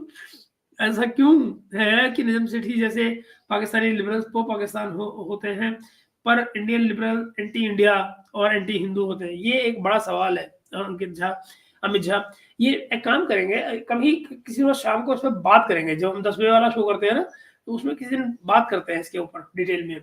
सो मित्रों, अब हुए आपके सवाल खत्म फाइनली, और हमारा प्रोग्राम हे भगवान 1 घंटा 40 मिनट का हो गया है। तो मैं लूंगा आपसे इजाजत, और मिलूंगा आपसे शाम को, और आज शाम को हम फिर बैठकर ढेर सारी बातें करेंगे। आपको याद होगा आज हमें जल बोर्ड पर बातें करनी है और न जाने क्या क्या, और केजरीवाल पर भी बहुत सारी बातें होनी है। तो मिलते हैं आज शाम को दोस्तों, और मैं आपको जाहिर पहले से इन्फॉर्म कर दूंगा, क्योंकि 10 बजे वाला जो शो है वो तो है ही, 8 बजे के आसपास भी हम कोई ना कोई शो करेंगे। Thank you very much for now and have a lovely day. Amit भाई आप क्या कह रहे हैं? अमित भाई सर, ये न्यू पाक गवर्नमेंट कितने दिन चलेगा? क्या 5 साल चलेगा? बिल्कुल नहीं, मैं आपको ईमानदारी से बताऊं तो मुझे नहीं लगता कि 1 से 1.5 साल भी चल पाएगा। तो 1 से 1.5 साल में सरकार गिरेगी, ऐसा मैं मानता हूं। चलिए अमित भाई, thank you very much for being with me and see you very soon in the evening.